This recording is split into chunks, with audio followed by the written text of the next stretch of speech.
We've got something a bit different for you this time. So instead of motorbiking around in the Dales, this behind me is Newcastle Airport, so join us and see where we end up.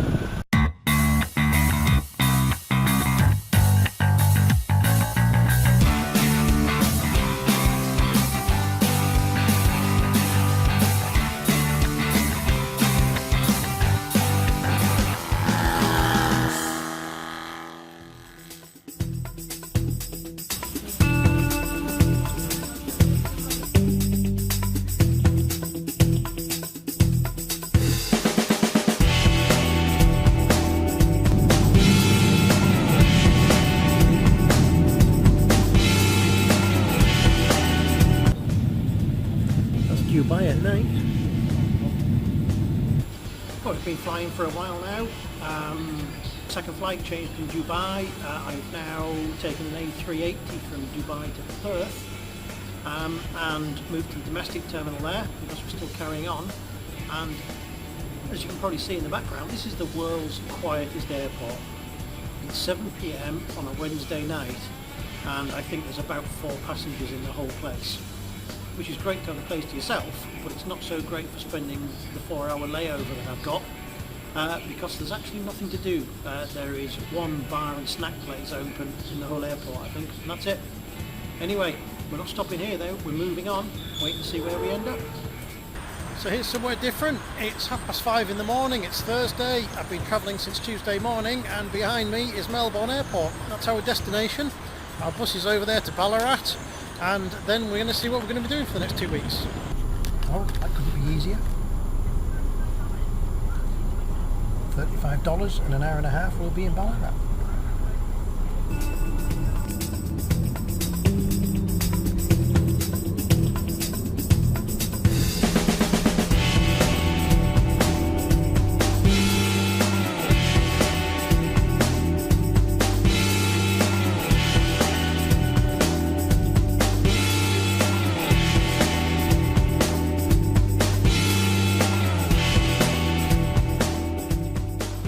Well, welcome to the rather Victorian town of Ballarat.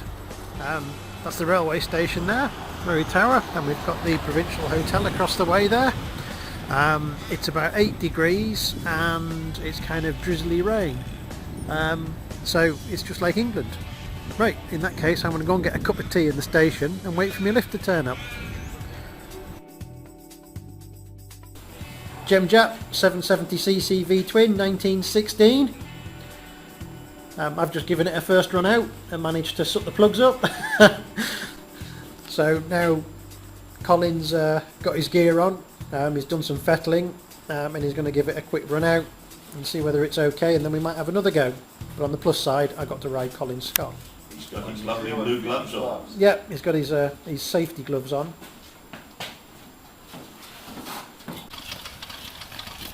Being a classic motorcycle enthusiast, Colin lives on a hill, as we all do.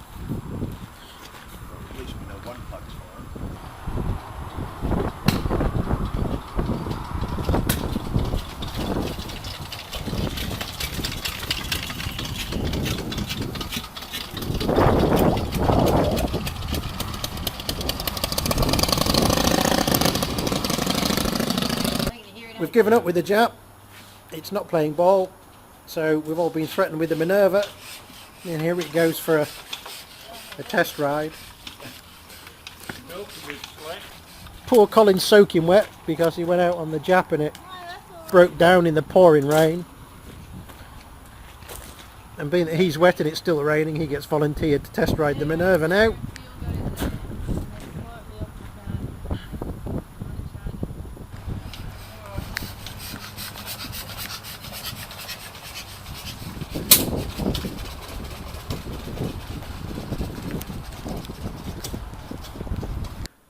So that's it. We're going to get things loaded and then we'll get off in the morning up to Nuriyupta in the Barossa Valley, ready for the rally. Here we are at 9 AM, it's about 4 degrees, it's certainly a fresh day. We're loaded, we've got a Minerva, 2-speed Scott 1915, and we've got the Deluxe in there, seeing as the Jap's in the workshop in disgrace. We got the trailer on the back here which has got the outfit that Colin and Marilyn are going to use, and also a Royal Enfield twin. So we're kind of loaded. All we've got to do now is drive 7 or 8 hours up to the Barossa Valley, and we'll be ready for the rally that starts tomorrow.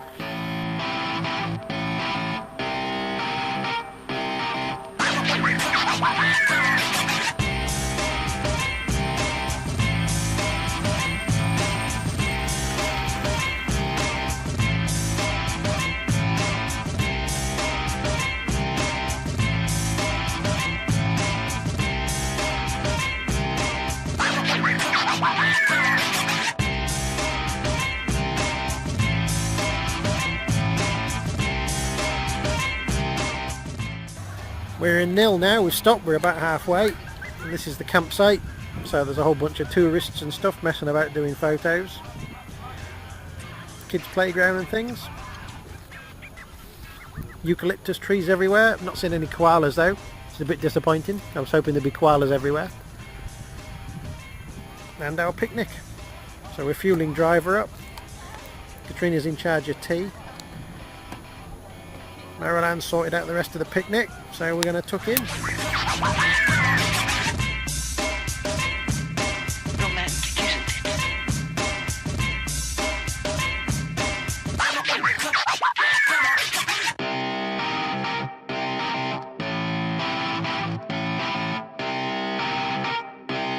it? Shut up and sit down.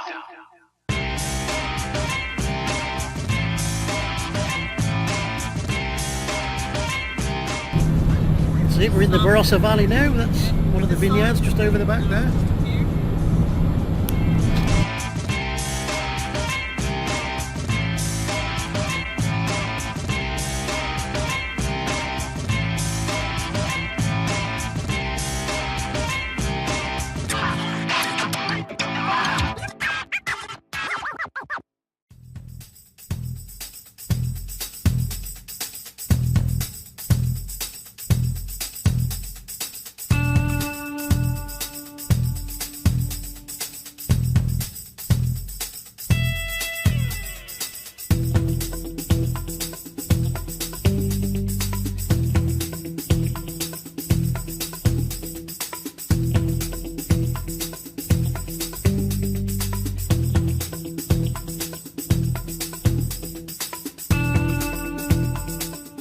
People are all starting to wander down to the registration office now, so we'll get in there and get our paperwork done.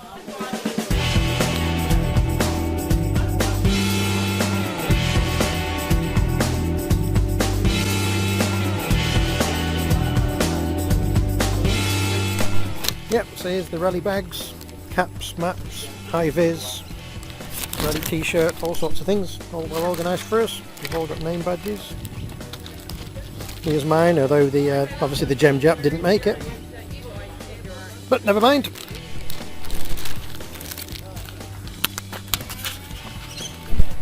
This is one of the walkways up through the campsite, and yeah, everywhere you look there's veteran motorcycles.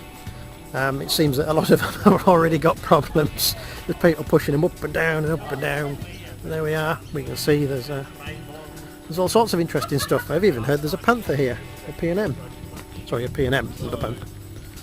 So when I put the clutch on, I can have it here.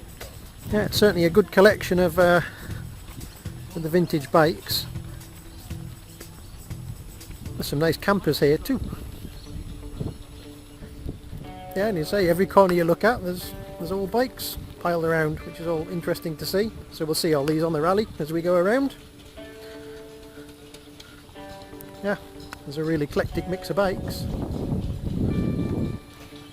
So we're running off 2 PM today.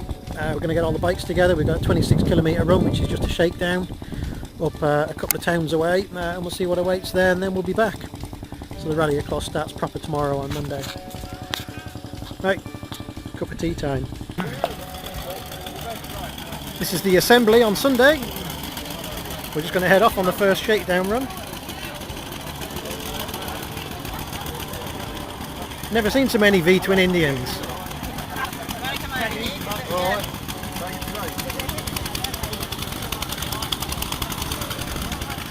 There's 4 Indians just in that shot there.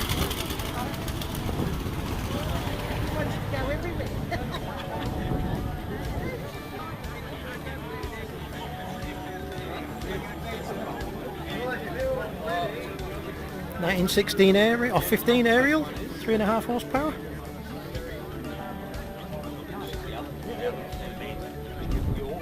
That's it.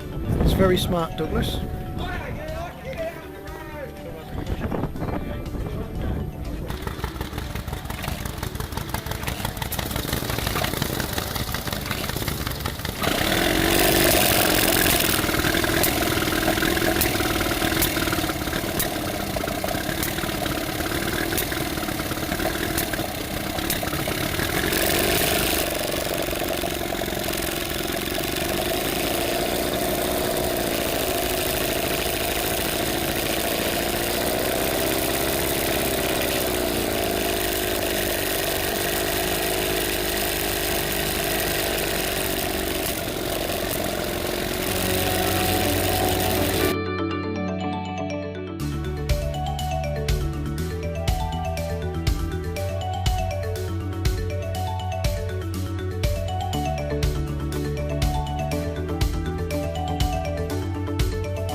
Shakedown done, old bike's okay.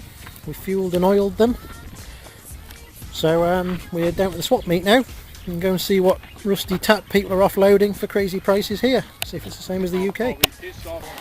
Here's the swap meet. There's only a few bits and pieces here, but it's interesting. It's all vintage and veteran stuff. And yeah, we bought, so I've blown the budget, $5 on an English wire gauge, if you can call it that. So something for the workshop. Right, that's it. It's now time for some beer and a barbecue tonight.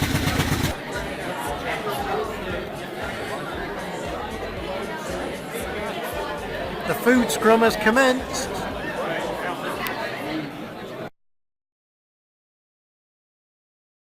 So here we are, it's quite windy, I hope you can hear me. It's day one of the rally. Everybody's gathered at the sports centre here, and you can probably see them in the background. Lots of high-vis, so all the bikes are here gathered, all the ones that made it from the run yesterday. Hopefully they're fixed. We've got 98 kilometres to do today, and we'll see how it goes. So hopefully you can see those in the background. We'll do some video as we go around, and you'll be able to see everything.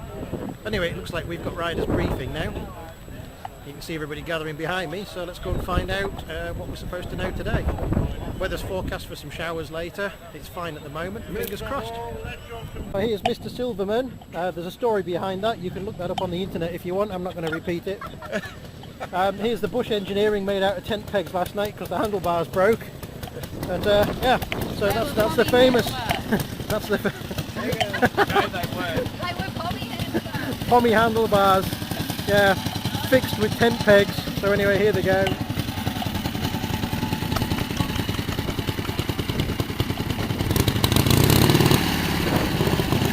Right, there'll be a few setting off now. They set the tats off first, as they call them, tadpoles and tiddlers, so all the little engine bikes head off first, and then the boat anchors, as they describe them, will follow on, which are basically all the big 1000cc V twins. So let's see a few of these head off, and then we'll join in the middle somewhere, I guess, because we're neither a tiddler or a boat anchor.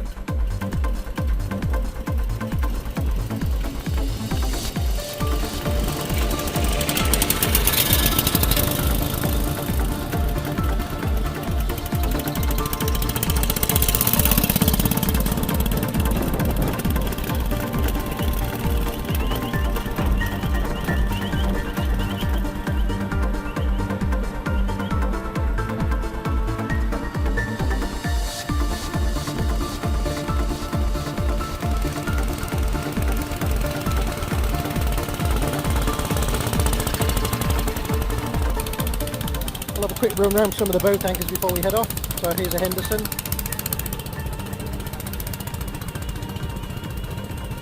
And 1, 2, 3, 4,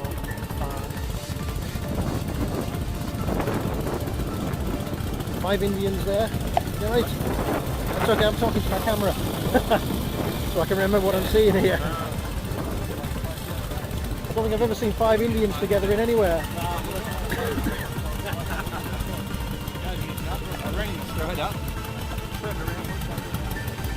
There's an Indian single from the twins.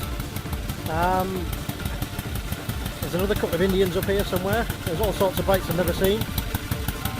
This is one he went around the world on this outfit. FN. Another Indian. A couple of Harleys there. Very nice Harley outfit.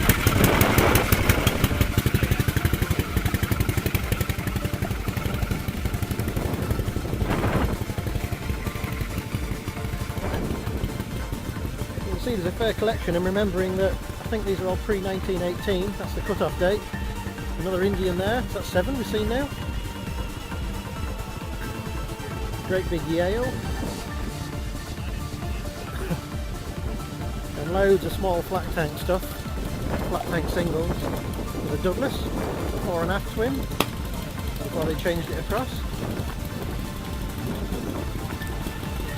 Another one, and indeed another Indian. I think that's 8 now. A B&B, never heard of one of those.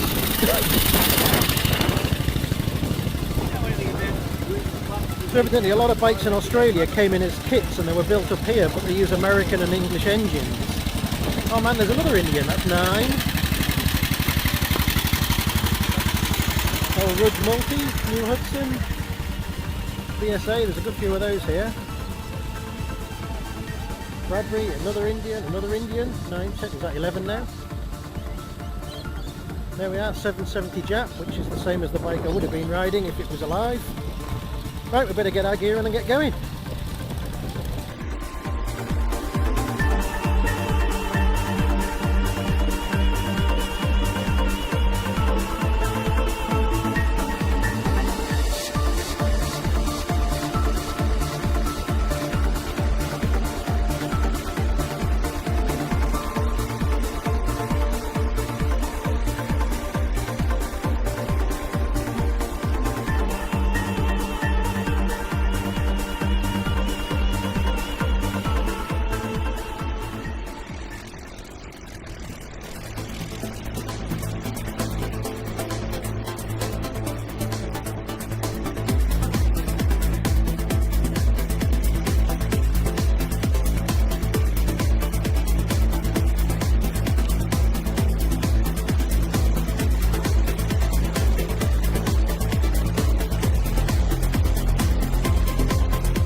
here we are. The timing didn't work out too bad.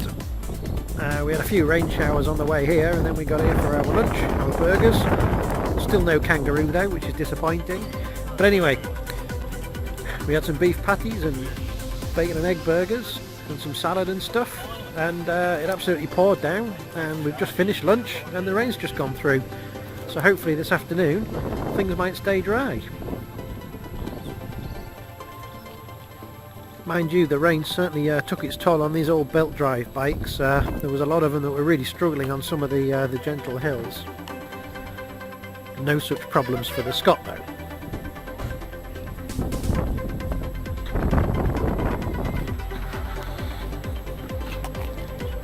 Now I've just seen this. Yes, I thought that's got a water-cooled head on it. It is a... oh. Is that Lewis? Not sure which. But anyway, there's his radiator on the top, so the Scott isn't the only water-cooled bike here. After all. Well, obviously it's raining, the roads are wet and everything. There's a few of the belt drive guys are giving up and putting their bikes on the trailers. But this twin Jap will be okay, and it's, especially as he's modified his magneto to make it waterproof, using his looks like a coconut crisp packet and electrical tape or something. So I'm sure he'll be okay for the rest of the day.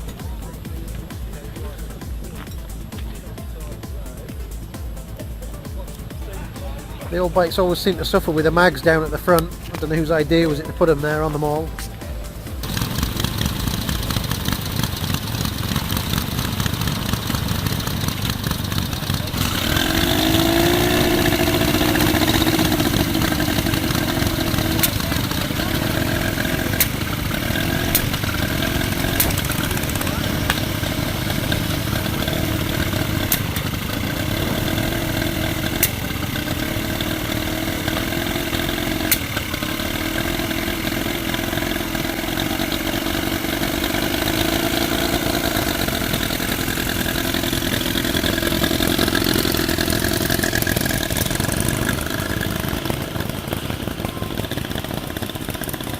Afternoon tea stop in Kapunda. I didn't do any video on the way here because it was raining on and off, and I didn't want to put the camera on the bike in that weather. But now it's fared up, we might be able to get a bit more. We've got 20k's left to do today. So we'll go and find out what's going on up here. I'm guessing they're giving tea out. And we'll see. There's been a load of attrition today as well because of the wet weather, it seems.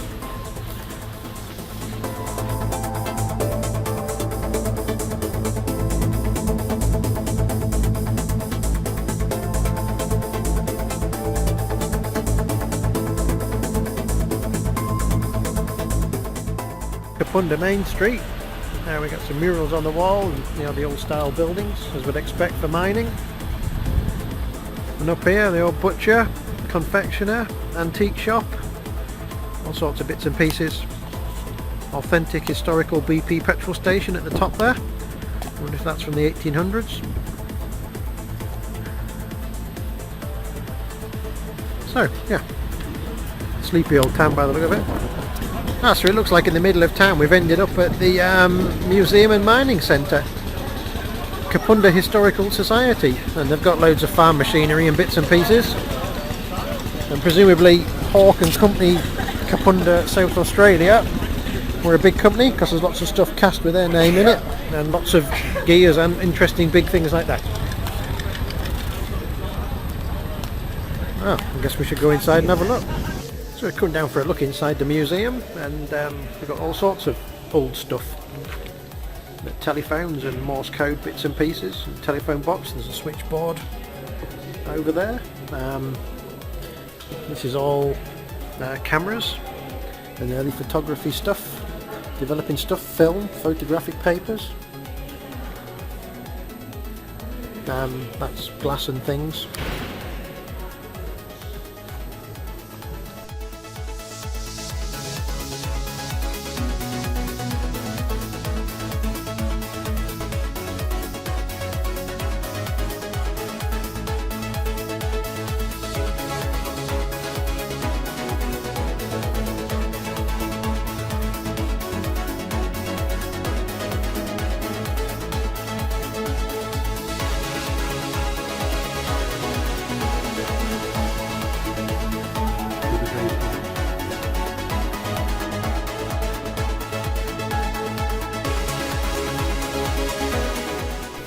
Here we are. It's a cross-compound steam engine built in 1925 for the timber mills. So I guess all those belts were used for running the sawmill. 20-inch piston. There's piston rings. Scarf cut.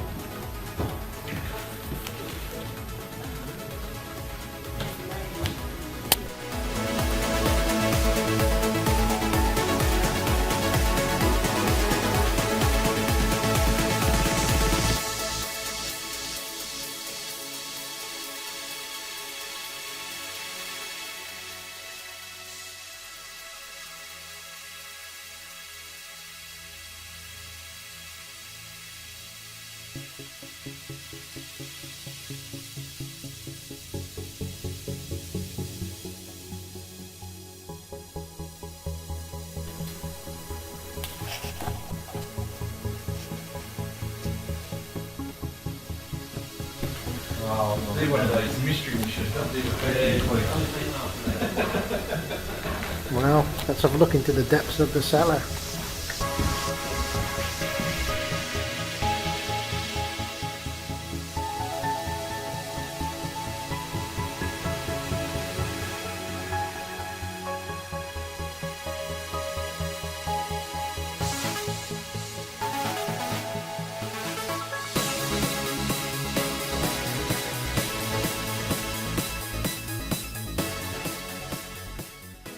Of everybody's parked pointing uphill, and they've got to get all the bikes going again from outside the museum.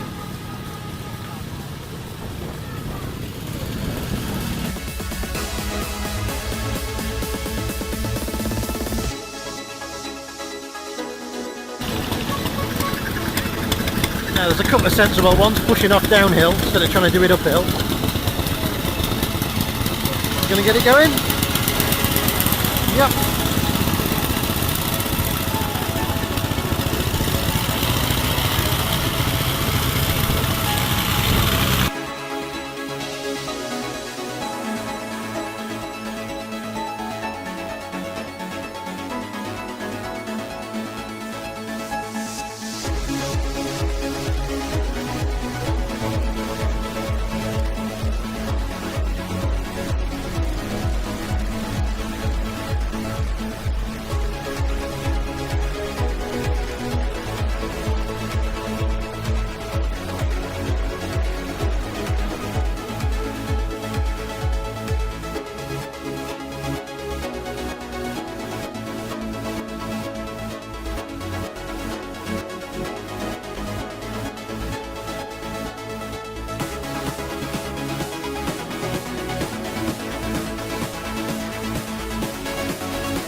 pointed at it, it was held on by the cut-out wire, so we stuck that back on.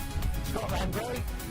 The rescue van has been unbelievably busy today. I must have done 2 or 3 trips. There were so many bikes on the side of the road. And the weather's cleared up now, and we're set there for the rest of the week. It's just a bit windy, so it's time to get a stubby and clean the bikes up, and then we'll get out for some food tonight. So good day all round. As you can see, the staff are cleaning the bikes behind me here. So yeah, we'll go and motivate those and get sorted out. Good day.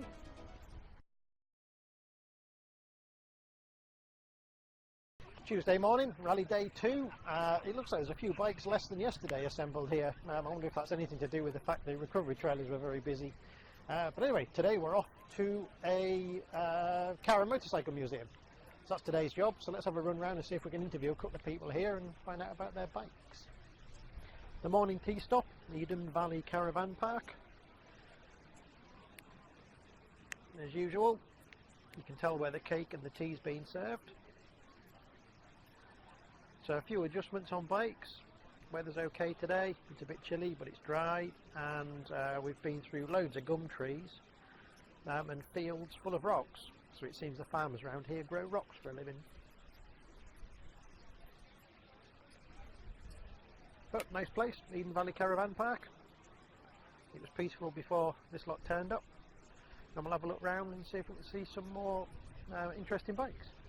Okay, I'm Brian Fleming, and this is my 1916 3.5 horsepower aerial.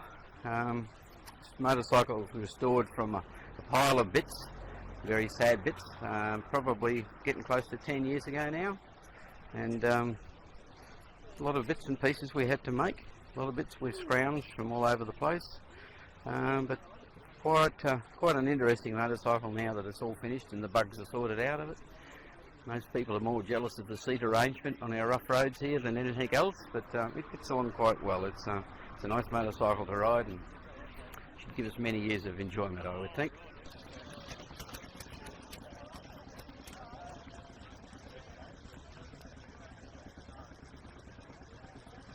No, Douglas says no. Here's Julie, 1914 Triumph. Oh, there we go. Professional job.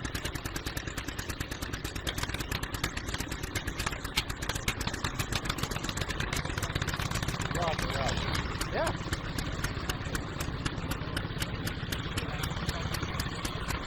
That was the Rover in the background, 1913 Rover. I think that's got a Sternly Archer gearbox looking at it. Maybe.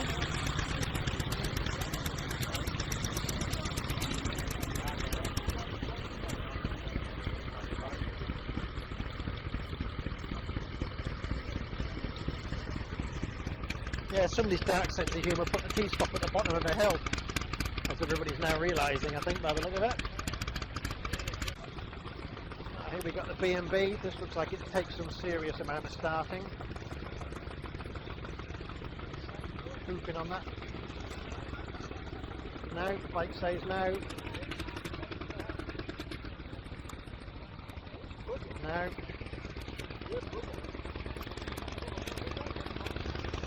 He's burnt his cake off, I think.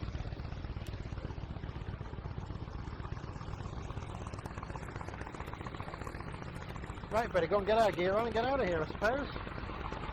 Obviously the Henderson has no trouble going up the hill.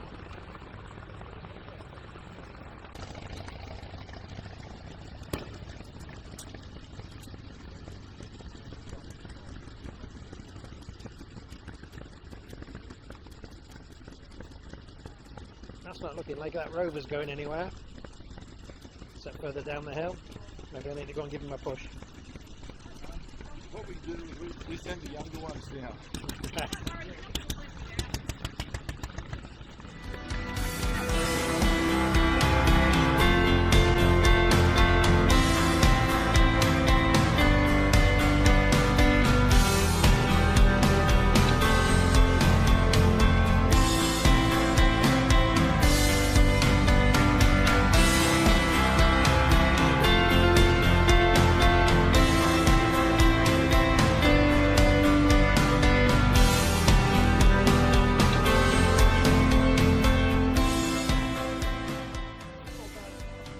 National Australia Motor Museum in Birdwood. So we're going to go and have a, this is the line of bikes, and then we're going to have a look around in the museum, get our lunch here, and evidently there's a motorcycle slash junk place across the road that we should go and look at too.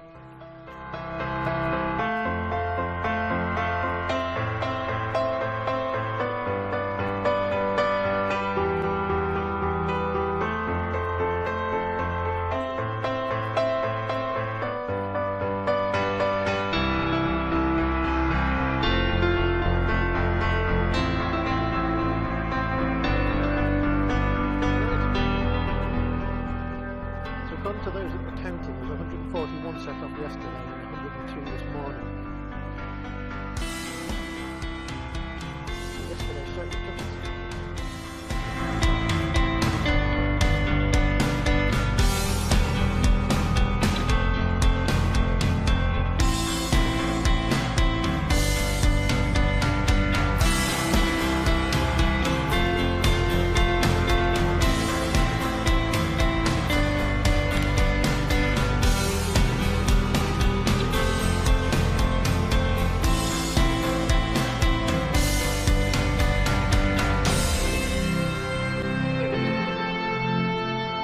that's all the bikes that made it here. 15 years ago, it was about 80% complete. It was found in southern Queensland.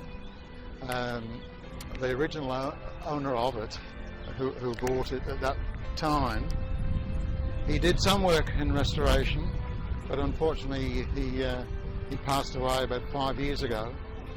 And the bike, through contacts in the historic club in Queensland, came to me. So I spent about 18 months restoring it, and I got it ready just in time, I think 2 weeks before the National Rally in Parks. And I've been riding it regularly since then in club runs and rallies. This is the third run national rally that it's done. It's a really nice machine. Yeah. Quite okay, this rally? Yeah, this is a great rally. Yeah, love the countryside. Yeah. A little bit cold for us, but no, we're enjoying it. Lovely. See, there's the gardens at the back of the National Museum. Unfortunately, I'm a bit short of time, so I'll try and bash round and do what we can. But I ended up rebuilding a guy's magneto at lunchtime. So we'll have a quick run round and see what we've got. That's the electrics track, there's nothing in there.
We found a Scott, 1926 Scott Standard, Scott's World. In fact, that's got the wide bearing engine. One of Britain's earliest motorcycle builders, Alfred Scott, produced a variety of uniquely designed two-stroke models between 1903 and the 70s. It's almost true.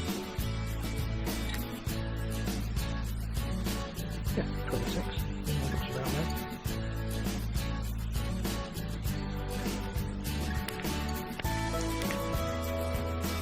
Yeah, rolling the great. Wide bearing spot down.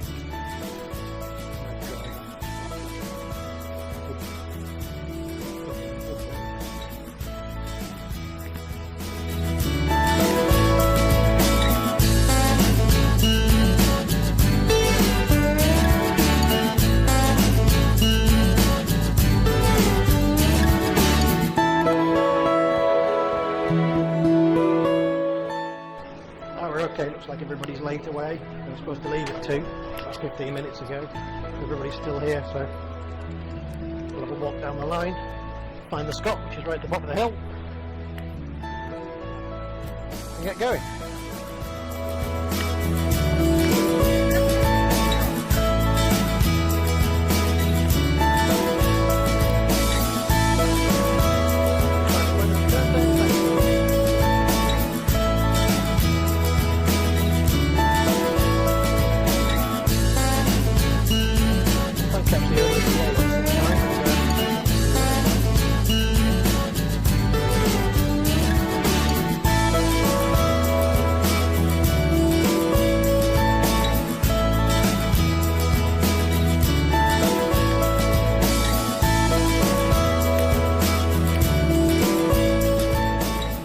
Here's the gathering in the town of Lyndoch.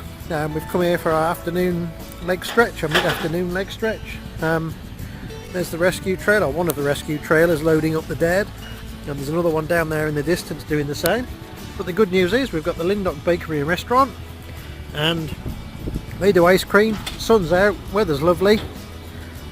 What more could you want? We just had a great ride. Birdwood to Lyndoch is a highly recommended ride. Goes past some lakes, and the roads are nice and flat. A few corners in them too. Oh, there's another dead trailer, so we've got 3 trailer fulls so far. They've had their work cut out today, that's for sure. So, you know, Lyndoch's pretty much a carbon copy of all the other small mining towns that we've been through so far. All the bits and pieces, but you know, there's obviously a wine slant to this one. We've got the Shield Estate shop or whatever it is up ahead there, and the usual stuff: pharmacy, butchers, hardware shop, a couple of cafes and bistros, petrol station on the corner. Yeah, not a bad little town. The orange vests are the marshals, so they head out 10 or 15 minutes before the bikes. They go and position themselves on various corners and junctions, which saves us having to read route maps. I don't think I've read a route map the whole rally so far. You know, the marshals have done a great job, so thanks very much to them. You can see they've got an orange armband on whichever arm they're supposed to be pointing towards the junction. So it makes it very easy to see where you're going, and it's very well organised from that point of view. And it takes totally the stress out of it, because no need to read maps or read route sheets or worry where you are. Just keep following the road till you see a marshal and then go which way they're pointing. Dead easy. So that's the usual scenes here of people kneeling, praying beside their motorcycles, usually with a tool roll out, getting them going for the afternoon. But it seems like there's an awful lot less bikes here than set off on that first morning. We certainly don't have 140 bikes here, or even the 100 that were supposed to have set off.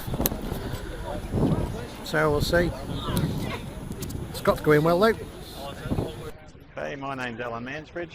This is my 1915 Indian. It's a 1000cc V-twin headstrom engine. Basically it's the last of the big twins in the headstrom motor. It runs along the road quite well. Basically it's got front and rear suspension, which is quite unique to that period, which makes it a very pleasant ride. Automatic carburettor, twist grip controls, clutch, and a 3-speed gearbox, which makes it quite pleasant. This bike was fairly complete when I got it. It was a fairly well worn bike, but it was all in one piece, so it was quite good to restore. Like a lot of Indians, there's a lot of hardened ground parts, so they're quite a difficult bike to restore. But it's been rather pleasant to ride. It's been good fun. There's a lot of intricate little things on these bikes, like the controls, which there's a lot of little wearing parts in there, but they all take a little bit to get them as good as you can. But they've got like a crossover shaft down here which controls the advancing retard, and also the decompressor which runs through down to the timing chest. The bike runs along. I ride it at around about 35 to 40 mile an hour, and I was quite happy doing that. Yeah, that's been quite a good thing. I've done it's been on the road for about 15 years, and it hasn't had any major problems or anything like that. Just continually trying to get it running a little bit better all the time, and yeah, getting to know the bike is a big part of it. Yeah, but, yeah, so that's about all I can tell you about it, really. Yeah.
So this is the King cycle motor.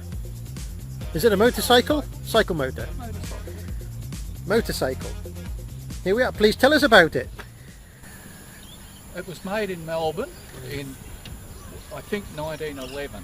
They started production in November 1910, and it was found in Ballarat in Victoria in 3 or 4 years ago, and I knew about it for 30 years. It took me that long to get it. And it's 162cc, and I've got another motor at home which is a 250cc motor, but it's slightly different, and it's the only known 2 bikes about, which we know so far, but you can't say it's the only 2 because another one may turn up. It's got a 26 by 2 inch back wheel, 26 by inch and 3/4 on the front, and it's an atmospheric inlet valve, 4-stroke, homemade valve lifter, block chain, pedal gear. I don't know what else to tell you. And you're going to run this tomorrow in the Tiddlers and Tadpoles run? Tiddlers run, and I'm going to go as fast as I can, and I'm going to go faster when I start pedaling. Yes, it must put out almost half a horsepower. I think so. It's 1 3/4 horsepower, 1 1/4 horsepower. That's rated as. But, No, good luck tomorrow. they're only very small horses, Shetland ponies, I think. Yeah. Great, thank you. Right, so I don't want it to get away on me. It'll be alright. Unless it's a front That will retard it slowly. Okay. It only just works on the. That's all. Right, I wouldn't okay. worry about brake. Worry about going, not stopping. Yeah. And that's your valve lift. So how do I unleash all the performance That's of the this? valve lift. Right, okay. Working, yeah. Right, hop on. Rest assured, I made the head So I'll stem. pull the valve lifter and then let go of it. And just let go, and it'll be all. Look, it's just like any other car, but it doesn't. So it's mixture and air. Yeah, but it doesn't really Look how petite make it any is. difference where it is. And I made the head stem bearings if that makes you feel any more reassured. Okay. Hop on, hop on.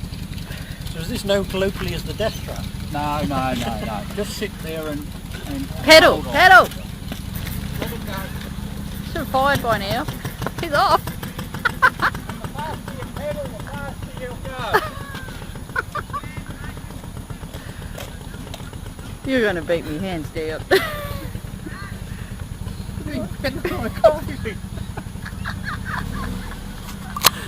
You should have told him about the pedal. Can't see him. He's gone that far out of view. He's gonna get lapped by the runner. Can't see the runner on here. There he is. It sounds nice. It does sound good. Is that the secret word? That's not the secret word. No. You ever told me about that? I think he stopped.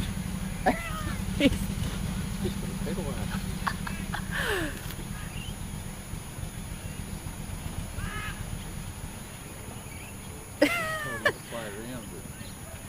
The lap of the oval in a good 2 minutes. I have to start doing lap records. How long did it take you to do a lap? Yeah, it's still going. Yeah, it's still going.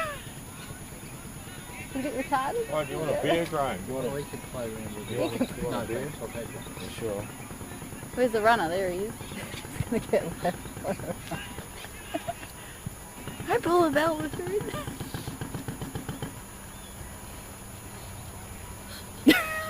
It was a good 2 minutes 40. Stop pedalling, it actually slows down.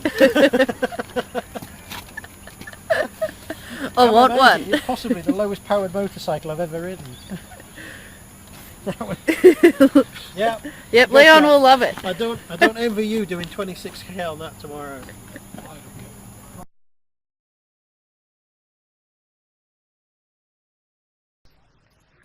That's the rider's briefing going on behind me. There we are, morning briefing out the way. I've got to let the marshals get off 10 minutes ahead of us, so they're at the road junctions.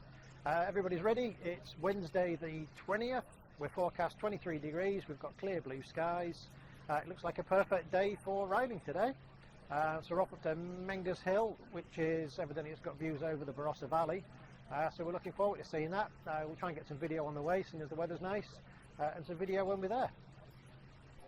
Hello everybody, I'm John Cuthbertson. I come from Ballarat in Victoria, about 200 kilometres from Melbourne on the Adelaide Road. This bike here is a 1917 Regnus, Singer spelt backwards.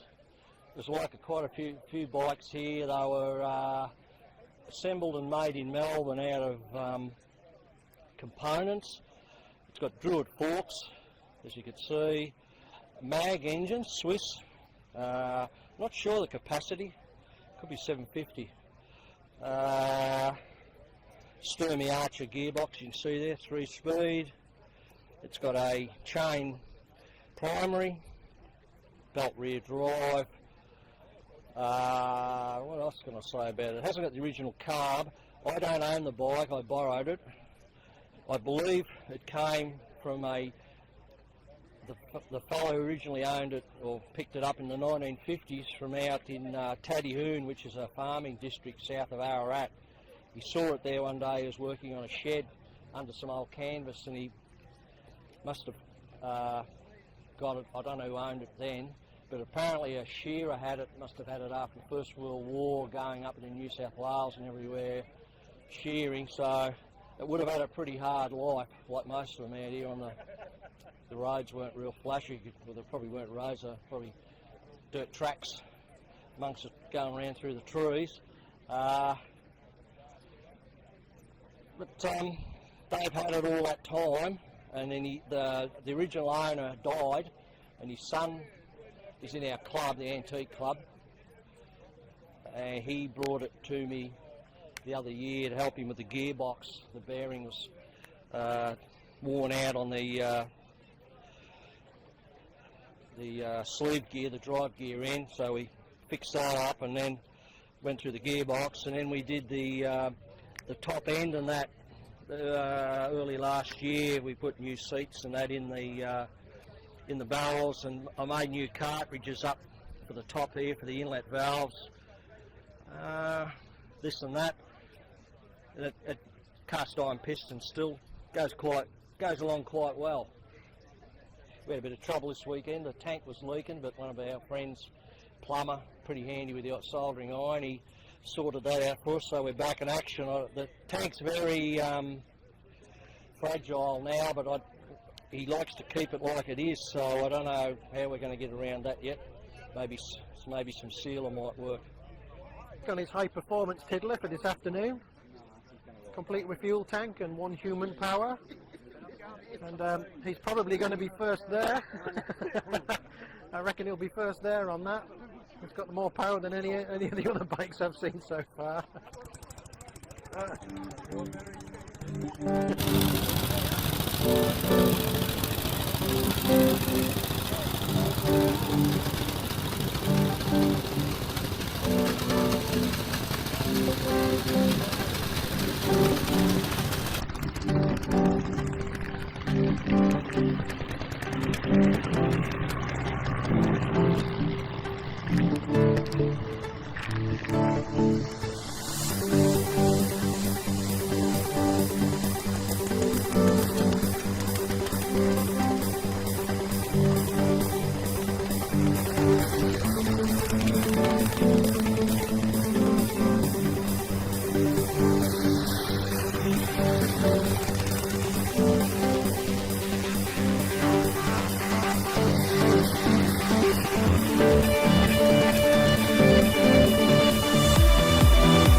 And it just stops. Oh, it never stops. Never stops. Little guy. Yeah, I didn't mean to stop there. Little guy.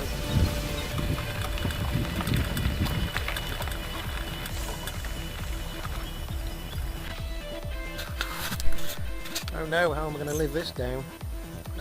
We're about 3 miles out from camp on a Wednesday, and I was just coming up a hill and the bike spluttered and coughed, and that was the end of it. And the magneto cam ring has come off, and not only has it come off, obviously the cable's come off and the cam ring has gone walkabout, so it's on the verge here somewhere. So how embarrassing. I've got a Scott on the side of the road. Oh dear.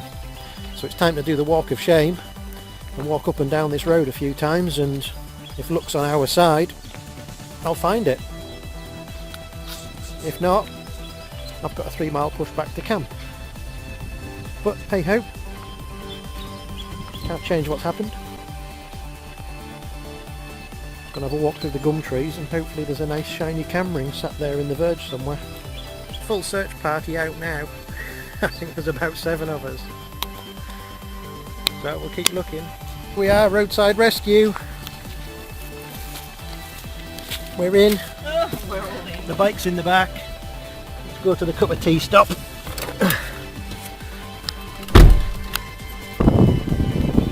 Oh, we got Mengler's Hill Lookout, but we came here via a Volkswagen van instead of Scott. And right behind us here, that is the Barossa Valley. It's not a bad view from up here, it's just a shame we couldn't ride up here on the Scott. But there we are, these things happen, we'll get it sorted. Yeah, so this is the valley here. So over in this direction we've got Gawler, 24 kilometres away towards the horizon there. Tanunda this direction, which is looking west, and we go around here, and Kapunda is just off north, 24 kilometres, which is the settlement you can see halfway to the horizon there. And Nuriupta is just behind the tree to the right there, 7 kilometres away. So this is the view from here, and you can see it's just pretty much vineyard after vineyard after vineyard. Very nice. Right, we better go back and fix the Scott. So here we are, sorted. Well, I put the slip ring and cam ring and such like off another mag. So I'm already running. But unfortunately here's Colin, he didn't make it back either, he's got a puncture. So we're going to help him untie these and... Just giving him a tube to make it. So here we are with the Deluxe. So Colin's gone over to the meeting that's going on for the club, and I'll start pulling the rear wheel out of it for him. We'll get this sorted out, get this one fixed, and then I think it's beer o'clock.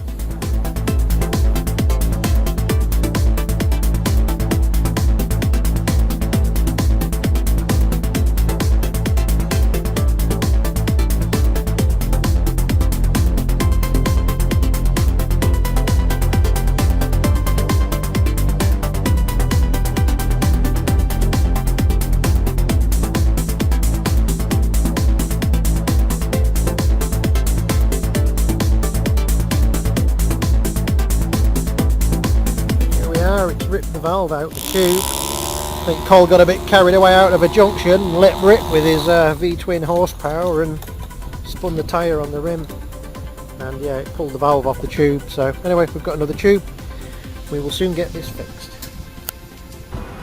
Well, this place behind me is Provenance, Barossa, which is at the I don't know which way is north and south anymore.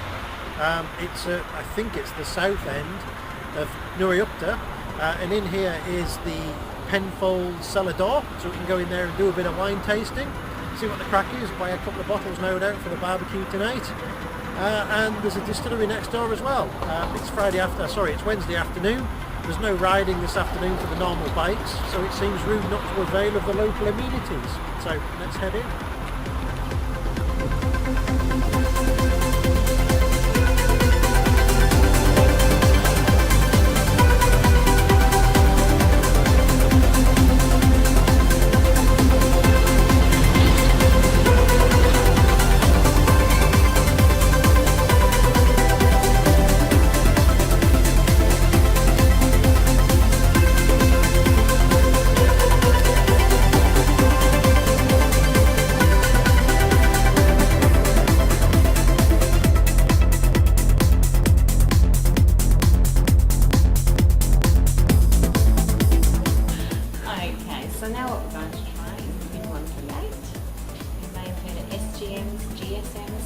Yes. So here at Penfold, we're very well known for our big bold Shiraz, as is an SGM, so being predominantly Shiraz. If it was a GSM, it would be predominantly Grenache. So this particular one has 64% Shiraz in it, 21% of it is Grenache, so that'll bring through a bit of raspberry, a bit of softness, a bit of sweetness, and 15% is Mataru, may know that as Movetra. Okay. So that's the Spanish variety. And that'll give you a little bit of structure, and it all actually comes off with bush vines. So over 100 years old. So with the bush vines, supposed to be so they're not on trellises, and they all have to be hand-picked as well. When you were saying earlier about being good for a barbecue, I think this is great for a barbecue. If you don't know what your friends like, it's got a mixture of everything. Yep. That'll be popular in Australia then, if it's a good barbecue. Yeah. Okay, that might come in handy later. Yeah. We've got a barbecue tonight. Oh, lovely. So you were Half of saying me being here is at the to- caravan park, is that right? I'm staying at the Vine Inn, Okay. Yeah. but the friends I'm with are at the caravan park, and tonight is barbecue night, and I'm on a bit of a recce to take some wine back for it. Okay. So okay.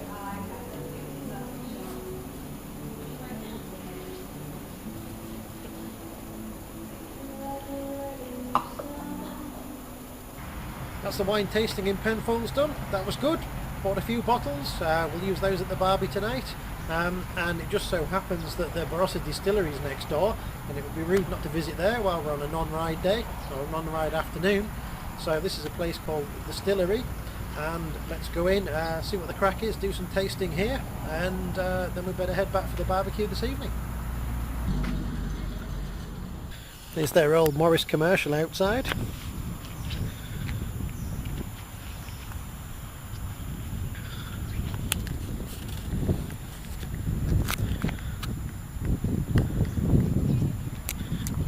Right, let's head into the distillery.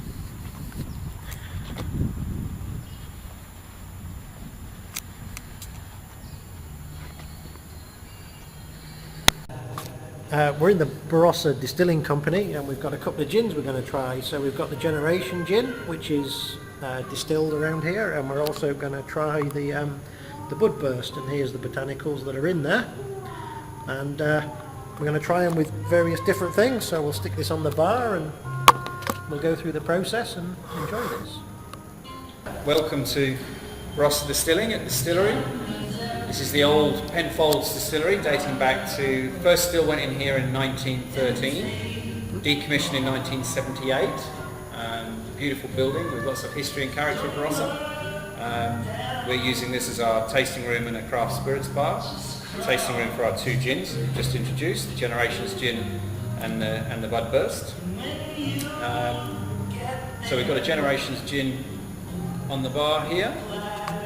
If you want to give that a try. So you want about 2 to 3 parts tonic to gin is the ideal ratio.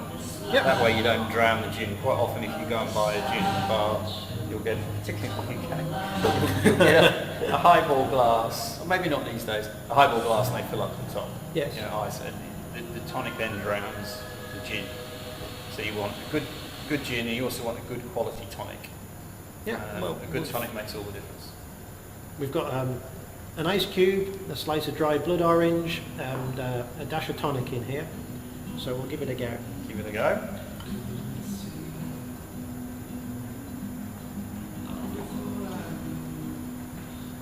Yeah, that's very refreshing. Yeah. Yeah. I like that. Now what you can do is hang on to that one and then try the Bud Burst, and then you can compare and contrast the two. So the difference between the two?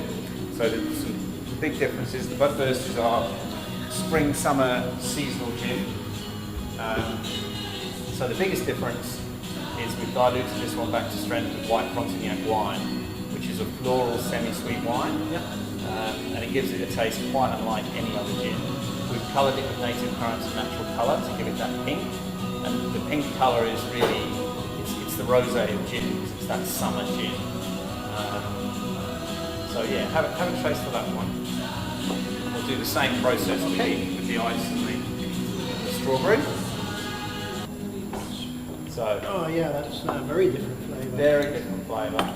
We'll put ice, and then we'll garnish that as well. Now we garnish this one with the strawberry. And the reason we garnish with the strawberry is it's summer fruit, so there's no strawberry in it.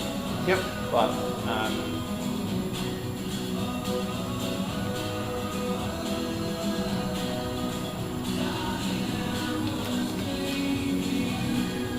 looks great. Yeah, I'm surprised how different that is. Adding diluted back to strength from the Frontignac makes a really, really big difference. Because we've got such a fabulous wine around here, it really made sense to try and utilise that in the gin.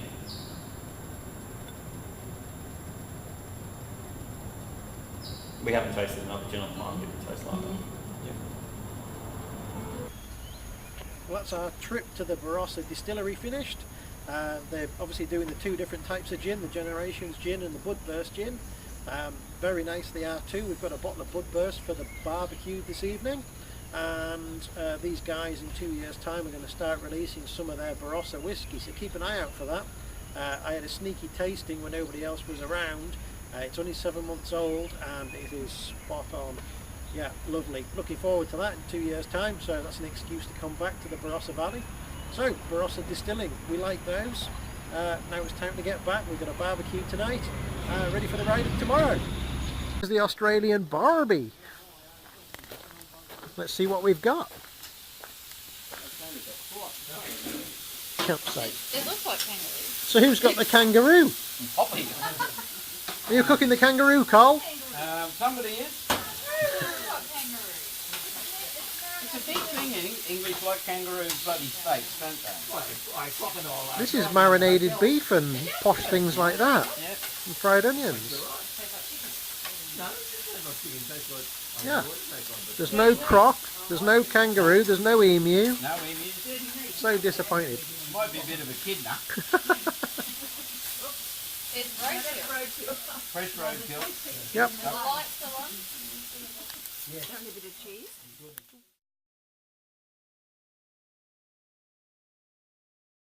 Well, rally day 5, we've got another fine day.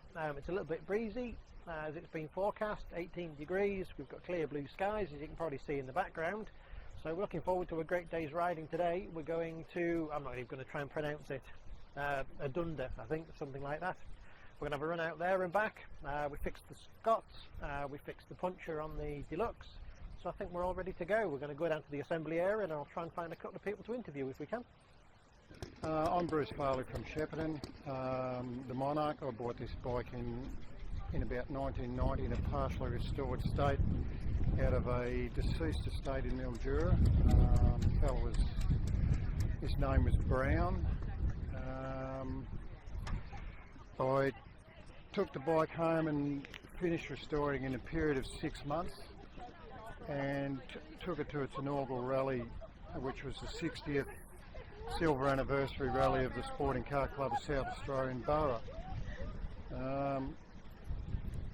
It's got a couple of things a bit different. It hasn't got pedal gear and it has got a hub clutch, which is not the most absolutely reliable thing, but in an emergency you can actually get it to disengage, and it is a bit of a saviour in that way. You enjoy riding it?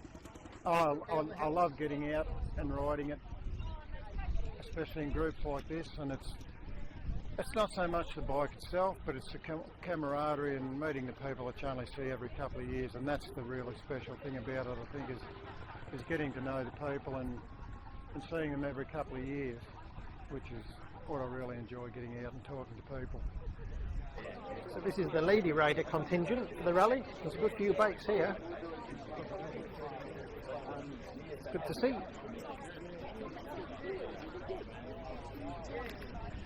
Here's the lady riders contingent lined up. I'm Amanda Manicki, and this is a 1912 Rover that my dad purchased after he rode a Rover from Perth to Sydney. He came home and decided he needed to have one, and so he found a few rusty bits, and then unfortunately a few months later he died. So Ian Sargent managed to get it together and get going to do the Adelaide to Darwin. And then, yeah, I've been sort of riding it since. It's going much better than what it was when it was going from Adelaide to Darwin. You can actually control it and be able to shut it down and it not just bolt off into the distance, so it's much better to ride. 17. Oh, I didn't realise I went all the way up there. 17 trials. There's more triumphs here than we're in the UK, I think. Here we are, so they've got them lined up. Morning tea stop in Punta Sports, Punta Football Club. That's it. Their colours are black with a red stripe across them. So here we are, 17 triumphs. They've got them all lined up here. They said there's something like 25 on the rally. Amazing. That's that means 20% 100% of the bikes on the rally is fine.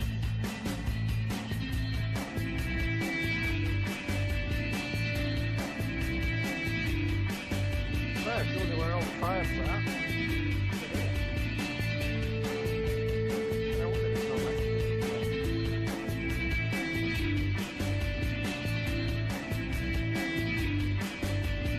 right, let's go for that.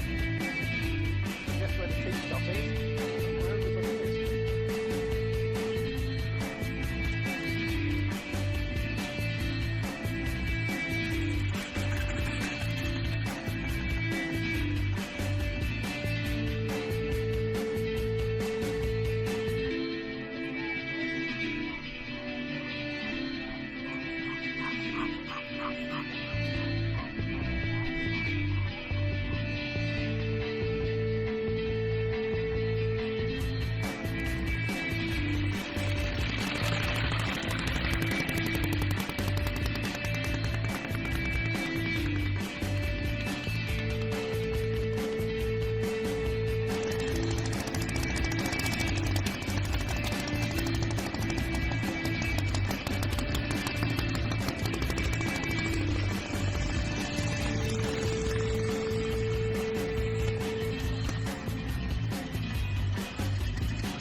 G'day, I'm Michael Rock. I'm from Perth in Western Australia and currently enjoying the great weather in the Barossa Valley on my Triumph. This is a 1910 Triumph with a few odd bits from later years just to keep it on the road.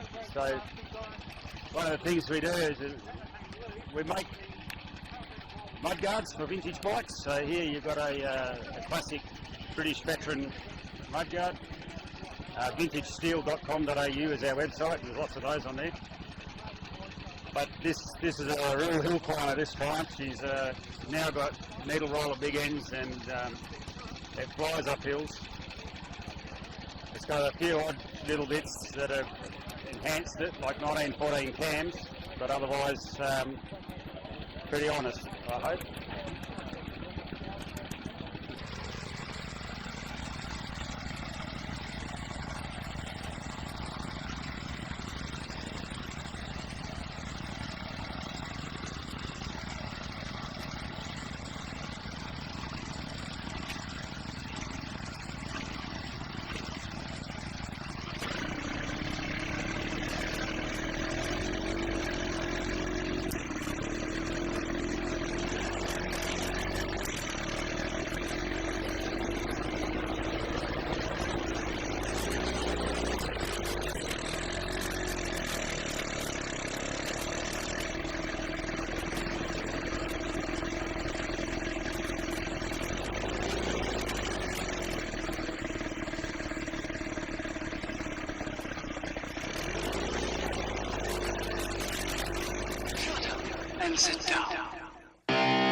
and sit down.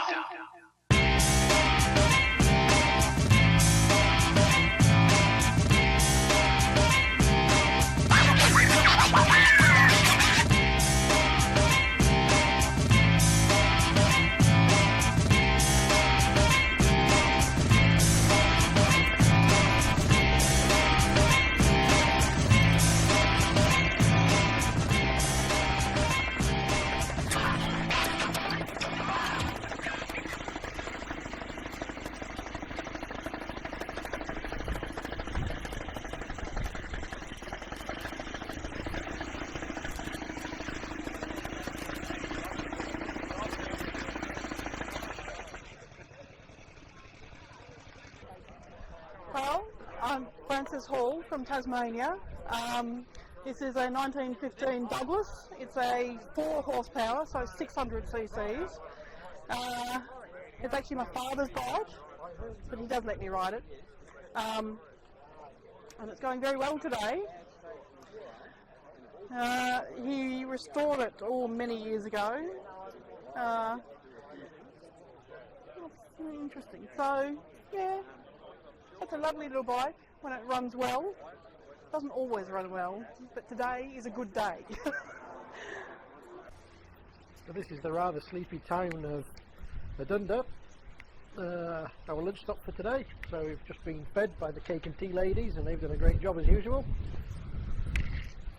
Yeah, but this town's a bit of a ghost town by the look of it. So there's the Lyndoch District Hall, where we've had lunch, and the bikes are all parked down there. But yeah, there's a museum and stuff here, but it seems there's not much else goes on. A lot of farming.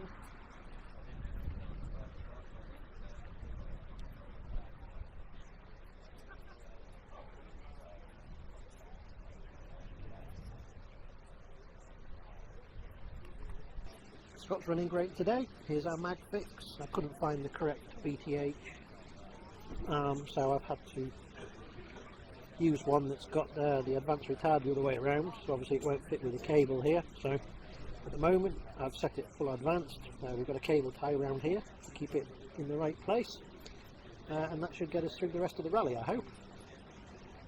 It's not pretty, but it works.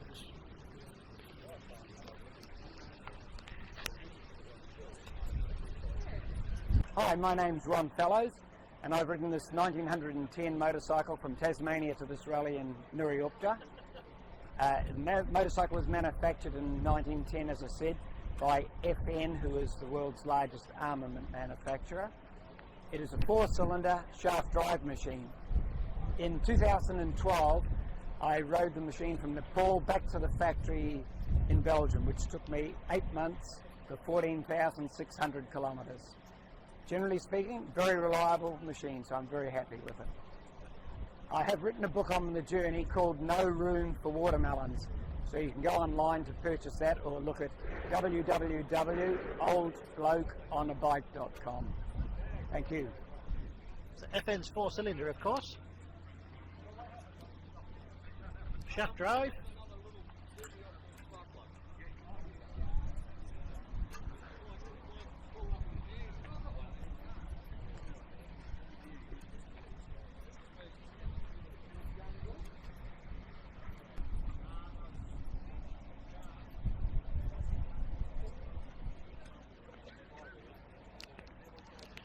This bit here, that's the fuel gauge.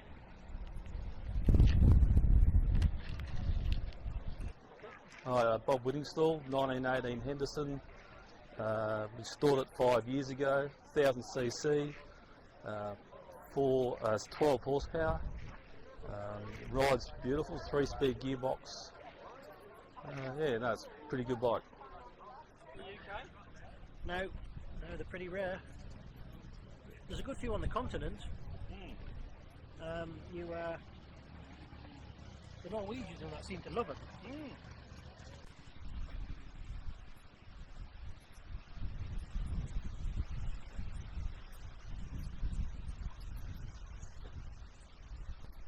Basically, when I built all this, I ended up I had to make the exhaust pipes, the tank, I had to build the wheels, had to make this casting, and I added a frame on the back which is part Indian and part Douglas. And it's got an Indian clutch on it too.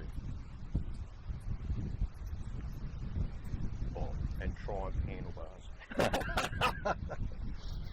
Yeah, a good thing, goes great. Yeah, that's the boat, and the Indian's just behind it on the trailer here. Yeah, the Indian was my first effort of building a race bike, and yeah, it probably runs a lot better than the Pope. But eventually, I'll probably get the Pope going just as good. There you go. No, that's great, thank you very much. This one is the Pope, which a guy from Tanunda, Kev Rolack, who had the local museum, gave me this frame. I didn't know what that was neither, but eventually I worked it out what it was, and I started collecting bits, and the next thing I got was a cylinder head. And then not long after that, a guy from Morgan rang me up, and he found some front fork blades and springs and a few other odd bits and a crankcase half, and then I bought this motor from a bloke in Queensland, and I built it up, and I got the motor going on the bench, and this is a picture of it before it sort of was going, and that's a picture of it when I first bought the second motor, which the second motor I bought amongst some other stuff. Well, there were two motors basically, a single and a twin. I bought it for $3,000, and that was from a bloke at Horsham. And then after getting it going, which that's it when I sort of first had it going, I sold the original motor and got $3,000 back. So it basically didn't cost me anything much to build it. And this first version also I had the chain drive for the Maggie on it. But since then I've got a proper shaft drive for the Maggie, and yeah, it goes pretty good now. This picture is a board track racer, which that's what I styled the tank off of. So because you know the frame's a shortened one, and the original one had spring suspension on the back. But yeah, so that's what it sort of styled from. It is when I picked it up, and that was up at Port Augusta, and a guy gave it to me.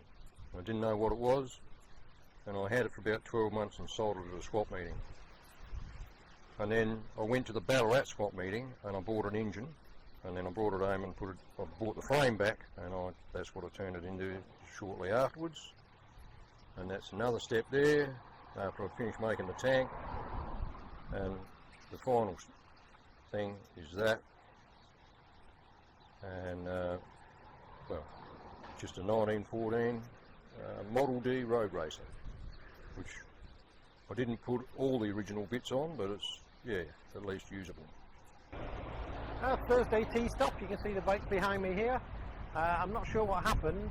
I have a funny feeling that somebody might have crashed the sidecar on the route. There was a bit of an off-camber corner, and it looked like somebody had tipped off. So hopefully they're okay. All the rest of the stuff seems okay. Scott's running well, and the other bikes in our group are. We've got, I think, about 25 k's back to camp tonight, and we'll do the usual stuff, clean the bikes up, and I've got to write a report for yesterday. So I'm going to do that while I can still remember what went on. Of course, that's when the Scott lost its mag ring. Well, we'll sort it out. You see, it's been a low attrition day, really. Obviously, people have sorted out the problems on the bikes earlier in the week and fixed them yesterday afternoon. The Pierre Humbert family. I'm Susie, this is Bonnie Rose, and this is my husband Gary. And we came to the Barossa from Perth, but we have been a motorbike family since I was a kid. I'm formerly a Tucky, and Margaret and Charlie are my parents. This 1918 Indian sidecar used to belong to my father, and in 1997, which was 20 years ago, Dad took me to my wedding, well, our wedding, in the sidecar, and it was very beautiful and a great day. Anyhow, my father gifted us this motorbike, and now Bonnie's in the sidecar and my husband's riding it.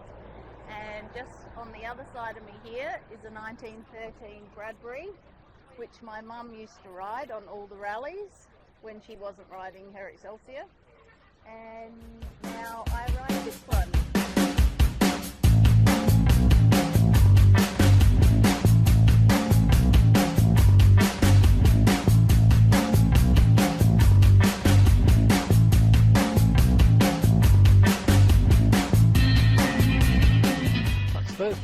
any problems. We had a good day. Scott ran great scenery, which I hope you've seen on the video, and a few more interviews with people. So it's time to get the bikes cleaned up and checked over now. Have a beer, and then I need to author a report for the rally yesterday, since I got volunteered for that job. So sun's still very bright here. And it looks like we've got the guy flying a model plane in the grass over the road behind us. So we'll get the bikes done, get sorted out, and that's what's done for today. Last day of the rally tomorrow, seems to have flown by.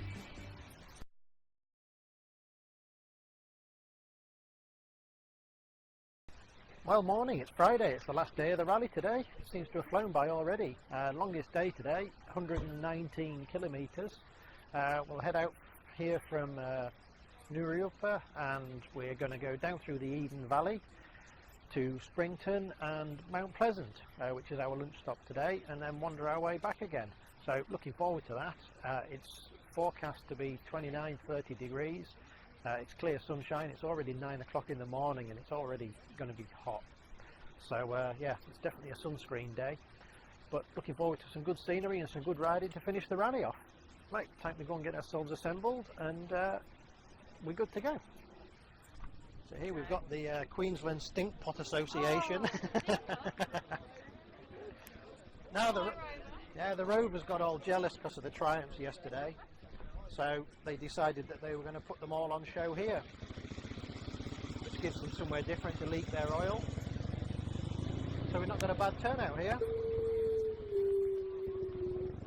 1, 2, 3, 4, 5, 6, 7, 8, 9. 9 Rovers. There you go.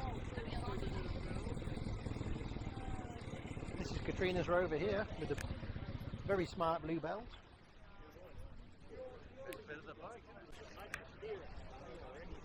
So it's the usual gathering on the Friday morning. Unfortunately, it seems there was an accident yesterday. I think somebody tipped off on a sidecar. I wasn't sure about it, but there's plenty of people there when I arrived. Then it was said that I think there was a girl or a lady in the sidecar who's cracked the pelvis, so she's off to hospital. So that was an unfortunate event yesterday. Off-camber corners and chairs with lightweight people in, and not a good mix. But okay, we'll get the rally out of the way today, and hopefully everybody runs safe and reliably. We'll get ready for the riders' briefing soon. Get going. Get over to Mount Pleasant.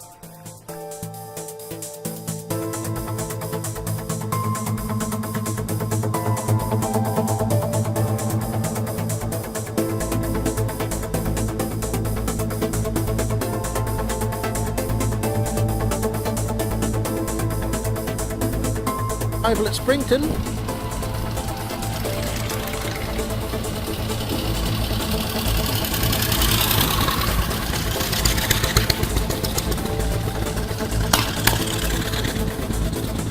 It's our tea stop for the morning.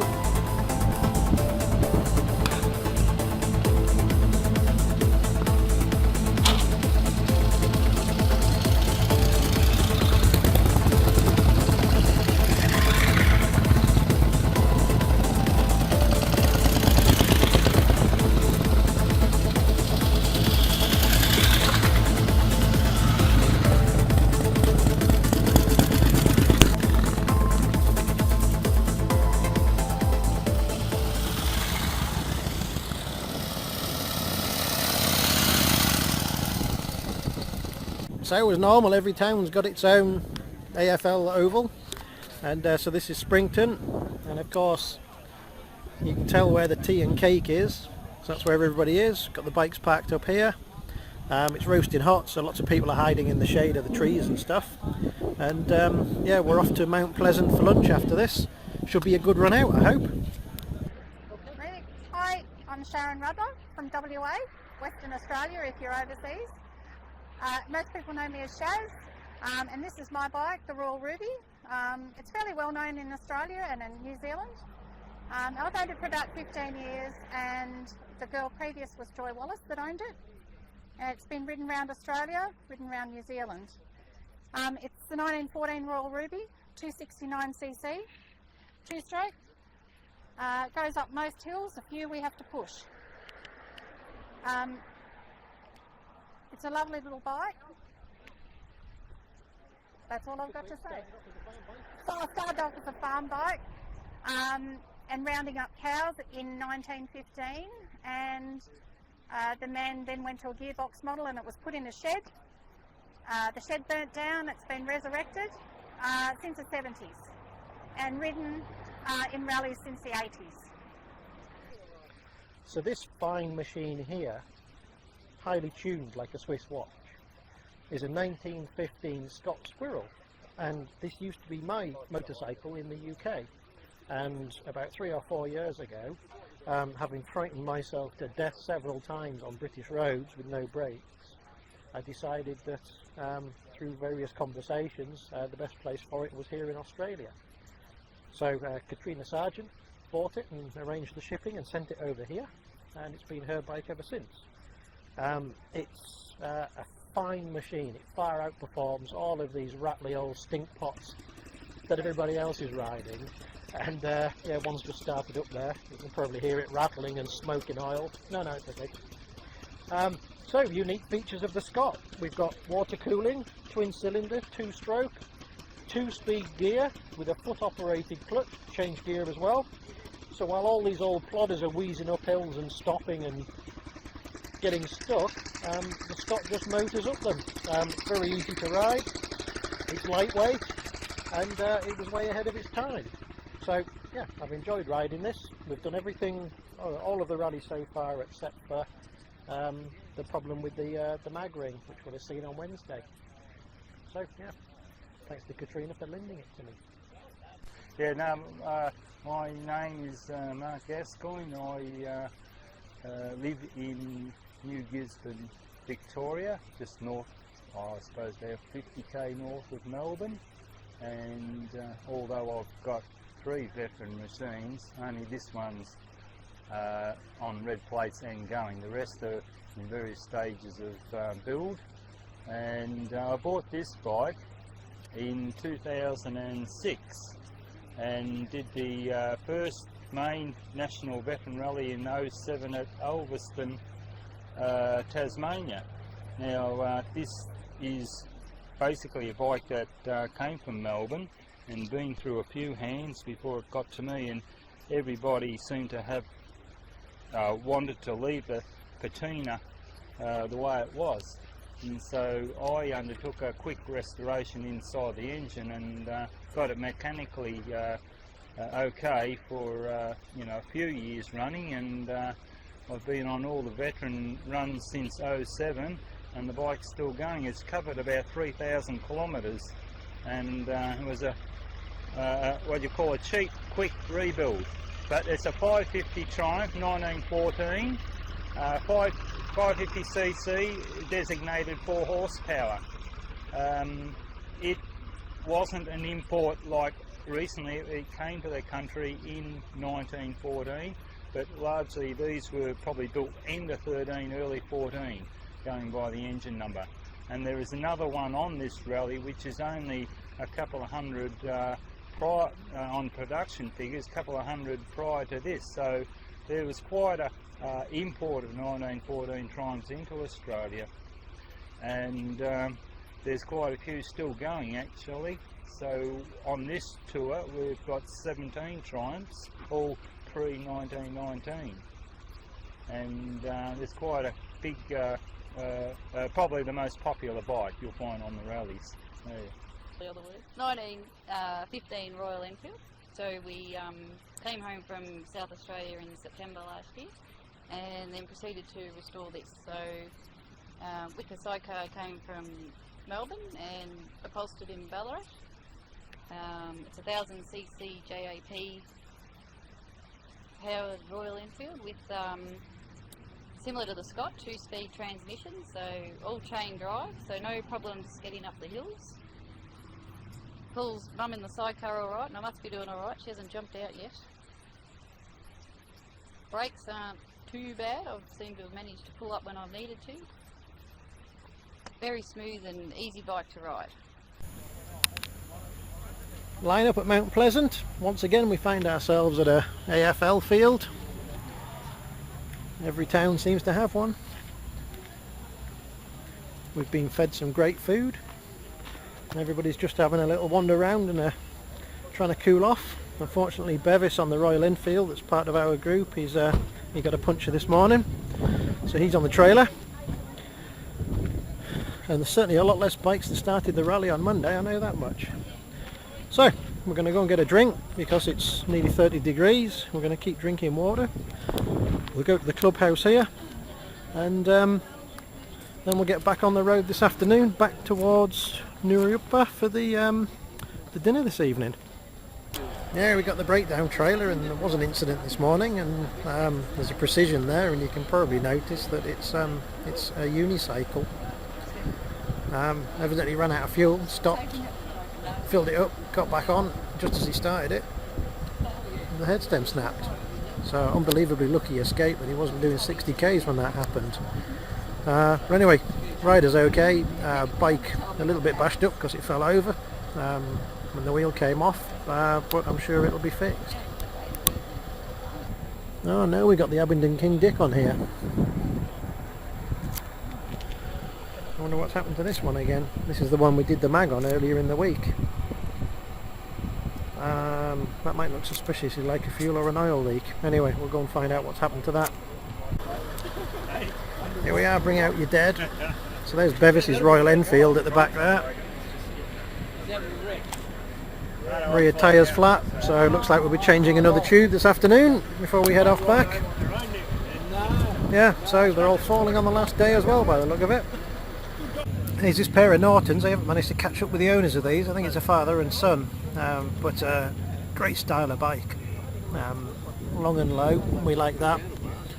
Very, very smart bikes. Except for the Scott, of course, perhaps one of my favourite looking bikes of the rally.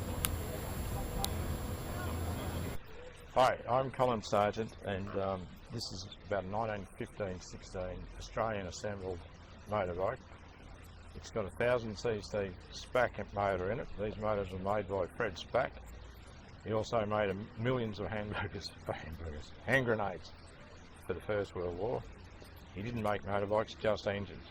These engines are relatively uncommon in Australia, and not that many running in America either. This is the only one running successfully in Australia.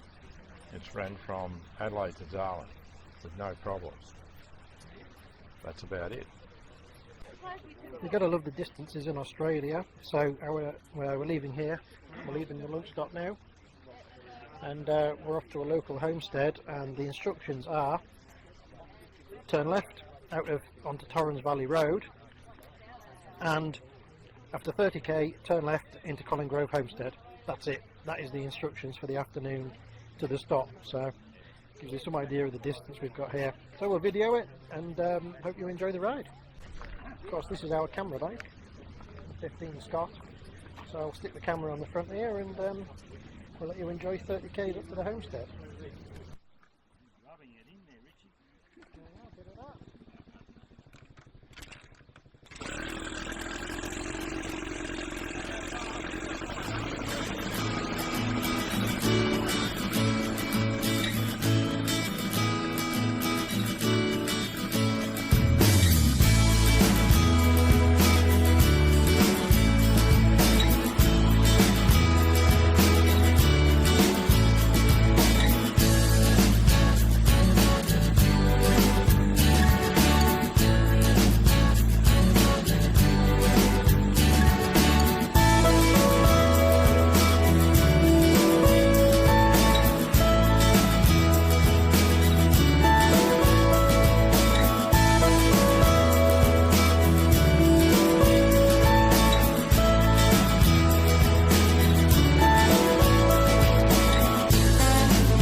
Oh well, here's a problem.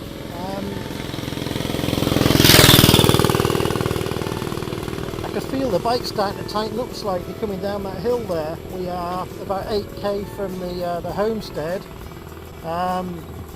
so I wasn't sure if it was just getting a bit too hot or something. There was plenty of oil going in, plenty of fuel, it's got plenty of water, but I felt it tightening up, so I've just stopped here under these trees to give it a rest for 10 minutes and we'll try again. Oh no! Twice on the side of the road with the Scott. This never happened. Oh well, the third rescue trailer stopped. Peter Allen. He saw me here, he gave me a bottle of water, and now I'm waiting for Katrina. Oh, I think this might be her now.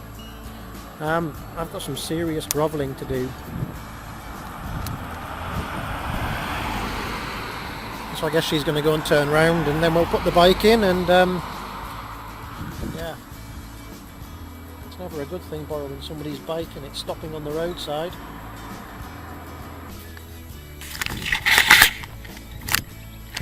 Right, we're back at base camp, the rally's done.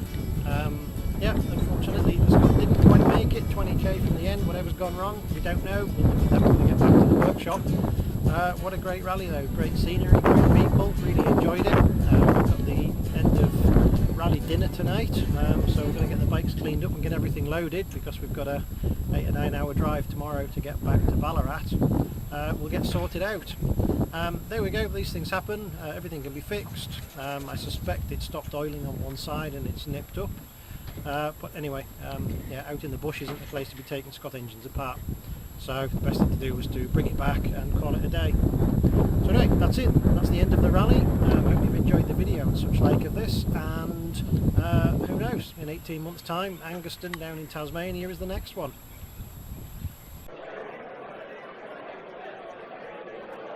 Here we are, it's the evening dinner. We've got all 240 entrants or something together in the place here. Everybody's putting themselves up. Again, we're at the football club, as you would be. We've got the bar down the bottom there, and we're serving the food. And no doubt there'll be a good crack and a few beers drunk tonight. But he did a magnificent job of stepping up for the first couple of days. And also there's another person who is not here tonight, Trevor Diener. Some would have met him when they put bikes on his trailer. He and Philip go back a long time. It's a bit like yin and yang. You get one, you get them both. It's part of the Holmes family arrangement. They don't happen to mention that they're what we Australian champions for observed trials, etc. For, I don't know, you just about had a mortgage on it anyway. And I think that Trevor was the swinger, wasn't he? What was it? You were the swinger. Okay, that's in keeping with your personality. Trevor is the quiet one. He didn't make a lot of noise, but at the same time, he gets where he wants to go. So I guess that did back in the bike riding. Trevor always quietly achieves his spot. He got more bikes on his trailer than anybody else. And yet, he did it with half the effort just because he got on with it, and that's typical Trevor. But he was here for 5 days. There was also Nip Kirshner. Now, Nip is what I would call a club member. We all belong to motorbike clubs. It's an unfortunate disease we apparently have. But Nip was here for 5 days, riding his AJS, keeping you from going, or keeping some of you from going off on the rocky berms. We had a few accidental tourists. But I'd just like to say thanks, Nip. We were a bit down on some of these things at times, but people like Nip who really brought it to the fore and made it happen. I think the other thing is basically, and again this goes back to safety, the motorbikes are worth nothing, you guys are the most valuable, and I think largely considering that we've got the logistics of getting a far bigger group than has ever been assembled before, I think, yeah, we did okay, but at the same time we had a couple of spills which we'd like to prevent, but that's how how it is. But anyway, I'm just glad that we got most of you complete and through the week safely. And really and truly, we enjoyed having you. And I hope you have good memories of the Barossa. Thanks.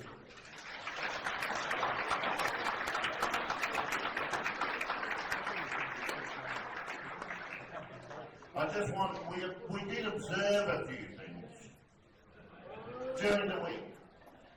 Now, you know that Will and Kate are busy, Phil's too old, but she still sent her delegate.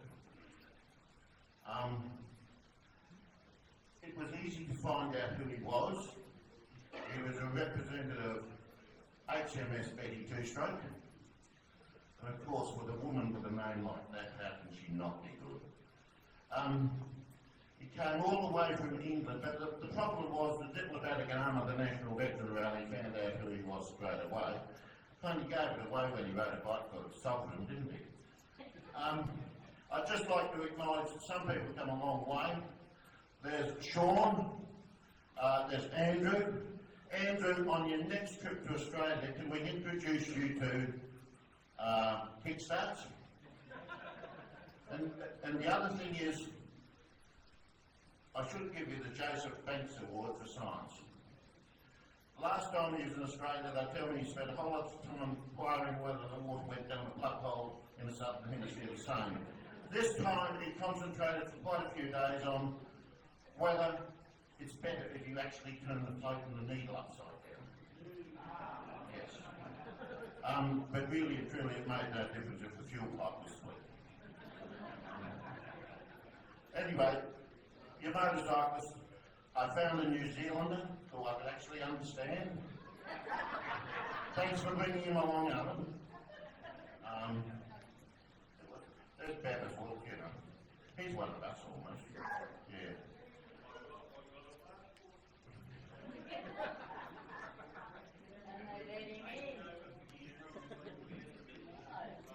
Look. Just keep your views on the West Island to yourself. Anyway, I'd just like to say, motorcyclists are personalities, and thanks very much for coming, because we had a terrific time, or at least I did.